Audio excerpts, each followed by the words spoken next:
हाय guides, आपका एक comment का जवाब देते हुए एक ऐसा टॉपिक लेके आया हूँ जो आज के टाइम पर शायद गरीब लोगों का ठीक ठाक बिजनेस है। मैं भी अच्छा मानता हूँ।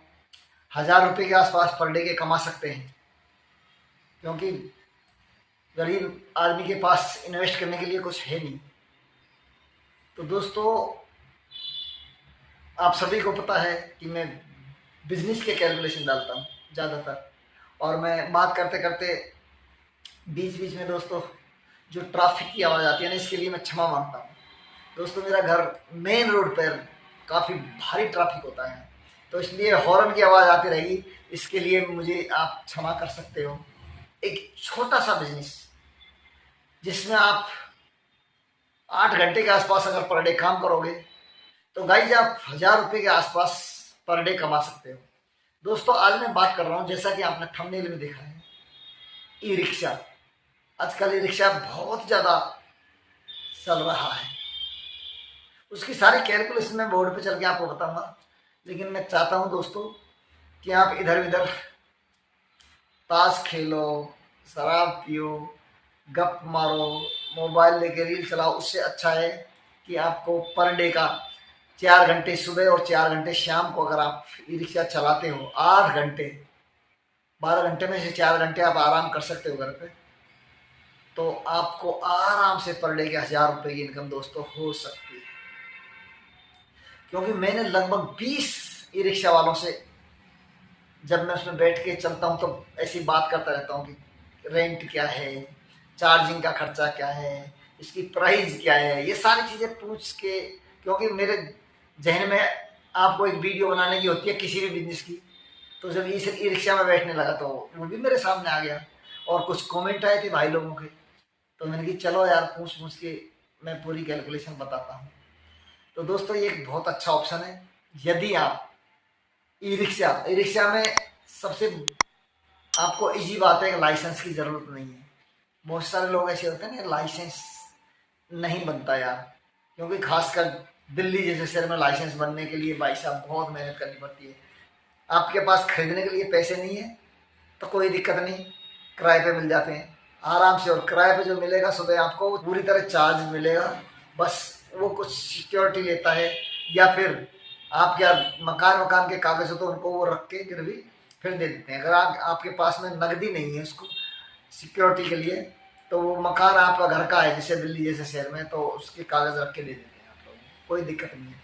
तो दोस्तों, अब मैं आपको पूरी कैलकुलेशन बताता हूँ, पूरी ई रिक्शा की, कि आपको 8 घंटे में किस किस तरीके से कमाई होती है, क्या खर्चा है, उनको कितना देना है, रेंट कितना है, चार्जिंग कितना है, कैश लेते हो, अगर आप खुद खरीदते हो तो दोस्तों ध्यान रखना, यदि आपको खुद को ही ई रिक्शा खरीदना है तो आपके पास रात में खड़ा करने के लिए उसके लिए जगह होनी चाहिए। यदि आपके पास 1.5 लाख रुपया भी है, लगभग ऑन रोड 1.5 लाख का पड़ जाता है ठीक ठाक रिक्शा, नया रिक्शा, हाँ 1.5 से पौने 2 लाख का पड़ जाएगा आपको, 1.5 लाख का ही पड़ जाएगा, कई क्वालिटी आती है। लेकिन यही ध्यान रखना कि आपके पास उसको पार्किंग के लिए जगह है तो खरीदो, नहीं तो रेंट पे लो सुबह और शाम तक चलाओ, और शाम को जाके उसको जो मालिक है उसको वापस दे सकते हो। तो आओ दोस्तों, मैं आपको बोर्ड पे ले चलता हूँ।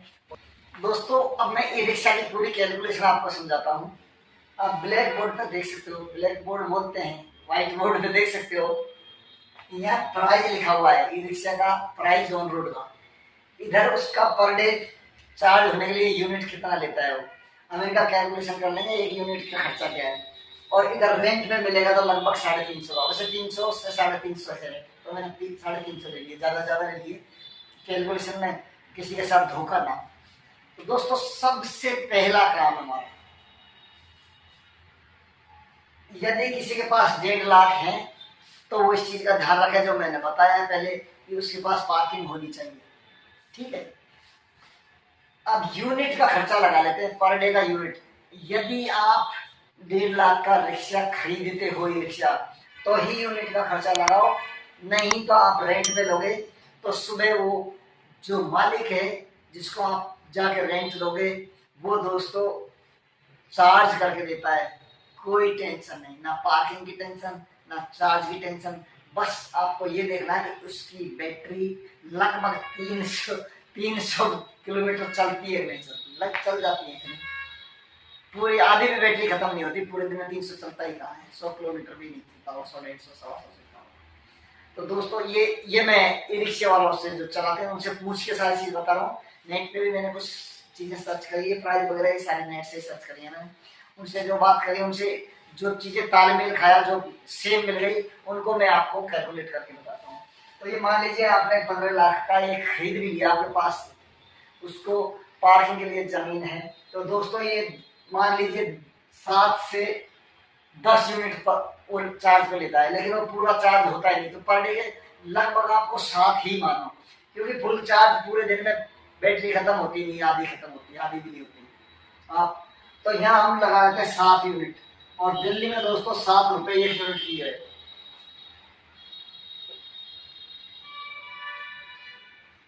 यानी पर डे के 50 रुपए 49 रुपए आपका बिजली का खर्चा आ जाता है। क्योंकि ये तो हम काम जब करेंगे, जब रेंट पे लेंगे, तो पहले इसी का खर्चा लगा लेते हैं। यहाँ 1.5 लाख का ब्याज भी लगाऊंगा मैं, जब भी तो बचत कितना लगेगी। लेकिन दोस्तों ये सिर्फ उसका ये खर्चा आया उसका पर डे का, उसका बैटरी चार्ज करने का। लेकिन ये मोटा मोटा मैं आपको लगाता हूँ लगभग 1500 रुपए, एक ई रिक्शा आराम से 1500 रुपए निकाल लेता है। क्योंकि एक ई रिक्शा में वैसे तो 4 सवारियां होती हैं, 4 सवारी होती है, लेकिन ये लोग क्या करते हैं 5 से 6 सवारी बैठाते हैं, तो 4 से नहीं, क्योंकि ड्राइवर दोनों साइड अपने साइड में बैठा लेता है। तो एवरेज ऑन एवरेज आप 4 लगा लो, चलो कई बार उसको हो सकता है 3 भी मिल जाए, कई बार 6 मिल जाए, हम ऑन एवरेज 4 लगा लेते हैं। एक सवारी के 20 रुपए, अगर वो 20 मिनट में एक राउंड भी कहीं करता है तो 1 घंटे में लगभग 5 राउंड उसके होते हैं, क्योंकि सवारी तो हर जगह मिल जाती है। तो 1 घंटे के वो लगभग दोस्तों 5 राउंड करता है, यानी कि 5 का 20 सवारी निकाल देता है। तो 20 सवारी और 20 रुपए, दोस्तों 400 रुपए हो गए। ये 400 रुपए हो जाते हैं उसके 1 घंटे में।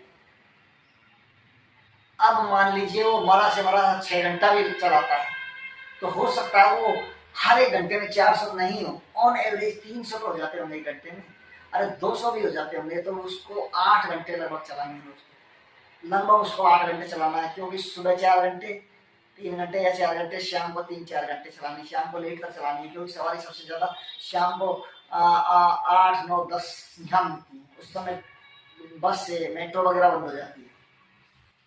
तो दोस्तों मैं मरा से मरा ये 400 नहीं, उसको 200 लगा लेता हूँ पर घंटे के, 200 और 8 लगा, यानी कि 1600 रुपए। ये है इस बंदे का जिसने अपना खुद का रिक्शा ई रिक्शा खरीदा है। मोटा मोटी इसका ब्याज लगाते हैं 1.5 लाख का महीने का, 3000 रुपए है महीने का, ध्यान रखना 1.5 लाख का। अब ये 1600 रुपये कमा रहा है, तो 1 दिन का तो पूरे महीने का लगा 16 16 48। दोस्तों इन्होंने 1.5 लाख का इन्वेस्ट किया, पर डे की इन्होंने 8 घंटे की ड्यूटी की, और इन्होंने 1 महीने में 48,000 रुपये कमाए। 48 में से 3,000 इन्होंने मान लीजिए ब्याज उठाए, तो ब्याज चला गया, तो 3,000 इसमें से हम घटा देते हैं, यानी इनके बाद पास बचे 45,000 रुपये। 45,000 मान लीजिए उन्होंने 15,000 ब्याज पे दिए, तब मोटा मोटा ये बच गया। लेकिन यहाँ पर हमारा क्या है कि पर डे का ये 50 रुपए का एक यूनिट भी था, मतलब ये भी खर्चा हुआ था। तो 1 दिन का ये था, तो इसको 30 से गुणा करो, 0 लगा 9 या 27 का 7 का से लगी दोस्तों, और 4 या 12 13 14, लगभग 1500 लगा लो चलो इसको, क्योंकि कैलकुलेशन दिक्कत नहीं आएगी। 1500 रुपए ये हो गए, मोटा मोटा ये लगा लो 43,500, यानी उसके पास उसकी जो मेहनत है उसके 43,500, अरे सब काट कूट के 40,000 लगाओ यार। उसने उस ई रिक्शा से 40,000 करे, ये ब्याज का पैसा दे दिया, ये यूनिट किया, सब कुछ 40,000। अब 40,000 1 महीने में, यानी अगर अगले 6 महीने में क्या ये 1.5 लाख वो चुका पाएगा? बिल्कुल आराम से चुका देगा, आराम से चुका देगा। हम पूरे 12 महीने को कैलकुलेट कर लेते हैं, बच्चों को 48 जीरो लगा तो 4,80,000। दोस्तों एक ई रिक्शा ने जब उसने पैसा उधार लेके चलाया 1.5 लाख रुपए तो 4,80,000 रेंट पे ये भी खत्म। पर डे का हमने लगाया था 1,600 रुपये। 1,600 रुपये 1,600 में से निकालो तो सीधा सीधा 350,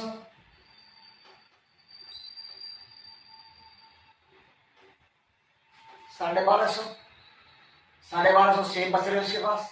मल्टीप्लाई करो 30 से 37,500 महीने का। 37,500 रुपये महीने का। अब 37,500 रुपये महीने का रेंट तो हमने पहले निकाल दिया था यहाँ, वो कमा रहा है 12 महीने का लगा देते हैं। 37,500 दिन है 37,500 मल्टीप्लाई 12। दोस्तों सारा कुछ काट कूट के वहां कम बचे थे और यहाँ सीधे सीधे 4.5 लाख रुपए 12 महीने में बचा रहा है। तो समझदारी इसी में खरीदने की बजाय, किसी से पैसे उधार लेके खरीदने की बजाय सीधा रेंट पे लो और कमाई करो। ई रिक्शा में बहुत अच्छी बचत है। तो दोस्तों इस तरीके की मेरी कैलकुलेशन आपके लिए आती रहती है। प्लीज यार ज्यादा से ज्यादा मेरे वीडियोस को शेयर किया करो। इनको सब्सक्राइब बहुत कम बढ़ रहे हैं यार, सब्सक्राइब तो कम से कम जल्दी से जल्दी बढ़ने चाहिए। मैंने दोस्तों पिछले 2017 से मैं यूट्यूब चैनल चलाता हूँ, लेकिन ये वाला चैनल मैंने इसलिए चलाया है क्योंकि जो दूसरे चैनल है उसमें मैंने अपना चेहरा कभी दिखाया नहीं। मैंने सोचा यार चेहरा दिखाना चाहिए, तो इसलिए फिर मैंने इस तरीके का सोचा, क्योंकि मैं चीज़ों की कैलकुलेशन करता रहता हूँ और इसीलिए मैंने ये बिजनेस कैलकुलेशन का चैनल आपके लिए चलाया। तो मैं चाहता हूँ दोस्तों ज़्यादा से ज़्यादा कमेंट बॉक्स में आप बोलें कि आपको किस चीज़ पे, किस बिजनेस पे कैलकुलेशन चाहिए, जिसको मैं आपके लिए अगला वीडियो में बता सकूँ। धन्यवाद दोस्तों।